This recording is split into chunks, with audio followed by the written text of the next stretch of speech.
La mer est une force que nous développons chaque jour. Banque Populaire Grand Ouest et sa marque Crédit Maritime vous présentent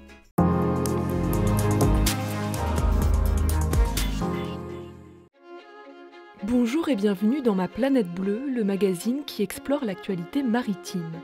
Au sommaire de ce nouvel épisode, des microbilles plastiques envahissent les plages de la façade atlantique depuis fin novembre et il y a quelques jours, cette pollution massive vient de faire son apparition en Normandie. Focus sur la société Emarina qui vient de recevoir la certification CE Précieux Sésame pour enfin commercialiser son transporteur d'oxygène universel.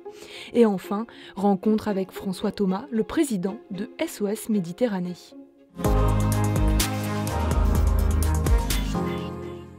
Le littoral français envahi par des milliers de microbilles en plastique appelées aussi larmes de sirène.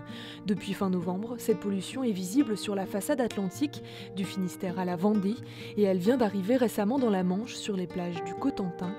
Pour le moment, on ne sait toujours pas l'origine de cette pollution, même si l'hypothèse la plus probable serait une chute d'un conteneur en mer. Plusieurs collectivités ont déposé plainte contre X, notamment le département du Finistère, et le parquet de Brest a ouvert une enquête.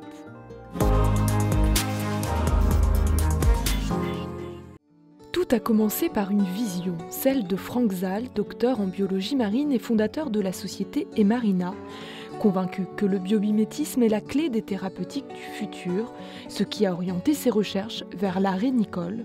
Ce petit ver marin vit terré dans le sable et rejette des petits tortillons que l'on aperçoit à marée basse. Les Bretons l'appellent le busug, et en fait c'est un ver extrêmement vieux qui a 450 millions d'années. Moi j'étais chercheur pas très loin d'ici, et donc moi ce qui m'intéressait c'était ce ver sur la plage pour essayer de comprendre comment il était capable de respirer dans l'air et sous l'eau. Et donc en allant chercher en fait quel était le pigment respiratoire de cet animal, je suis tombé sur cette molécule que j'ai complètement décrite et que j'ai identifiée comme étant un transporteur d'oxygène universel. Franck Zal découvre et commercialise le premier transporteur d'oxygène universel, une révolution dans le monde médical où il est utilisé dans les greffes. La personne qui était en fait mon mentor, qui m'a fait rêver, c'était le commandant Cousteau. Et j'ai eu la chance de le rencontrer sur mon parcours, où il faisait une conférence à l'Institut océanographique à Paris. Et donc je suis allé le voir et je lui ai dit, commandant, comment on fait pour être commandant Cousteau? Et donc il n'a pas rigolé, en fait, il m'a fait une feuille de route. Franck Zal a ainsi mené la vie dont il a toujours rêvé et a parcouru les mers du monde, mais ce n'était plus suffisant. C'est en 2007 qu'il démissionne du CNRS et fonde son entreprise. On a l'habitude de dire que c'est une plateforme technologique, la vie est basée sur l'oxygène. Donc quand vous avez compris ça, vous déclinez tout ça en application. Donc je suis super heureux aujourd'hui dans ce qu'on fait, et surtout quand on dit qu'on sauve des vies, c'est vraiment mon moteur de la vie, quoi.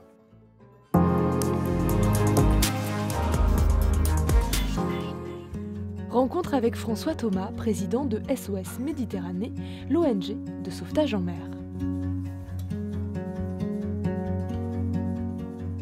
C'est une association humanitaire de sauvetage en mer avant tout.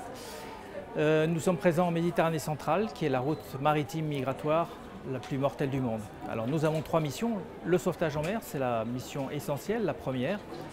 Et une deuxième mission qui est la protection des personnes rescapées à bord, en partenariat aujourd'hui avec la Fédération des Croix-Rouges et du Croissant-Rouge. Et puis une troisième mission, c'est le témoignage de ce qui se passe en Méditerranée centrale, de ce qui se passe en Libye. Et il est très important de parler, de témoigner de cette réalité, de cette tragédie en Méditerranée centrale. Les personnes fuient ce qu'elles appellent l'enfer libyen. Elles n'ont plus le choix que de traverser sur des embarcations fragiles, des embarcations pneumatiques, des petites embarcations en bois. L'Europe s'est complètement retirée de cette zone, donc les ONG sont seules, toutes seules pour effectuer ces sauvetages. Nos moyens sont totalement insuffisants. C'est un navire qui a été adapté avec une clinique à bord. Nous avons une équipe médicale, nous avons des marins sauveteurs, nous avons dans l'équipe médicale sages-femmes, médecins, infirmières pour s'occuper de tous ces rescapés.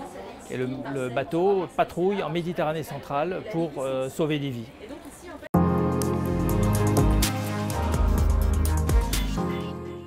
La 3e édition du concours d'innovation Octopus est lancée. Organisé par l'Ifremer, il est ouvert à tout porteur de projet pour leur permettre de créer leur start-up en sciences et technologies marines. Les grands gagnants bénéficieront d'un financement complet à hauteur de 250 000 €. Les candidatures sont possibles jusqu'au 28 février prochain. Et enfin, on se quitte avec cette citation de Sénèque: « Il n'y a pas de vent favorable pour celui qui ne sait pas où il va ». Bon vent à tous.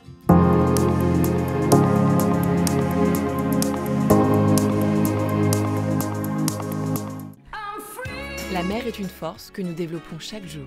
Banque Populaire Grand Ouest et sa marque Crédit Maritime vous ont présenté Ma Planète Bleue.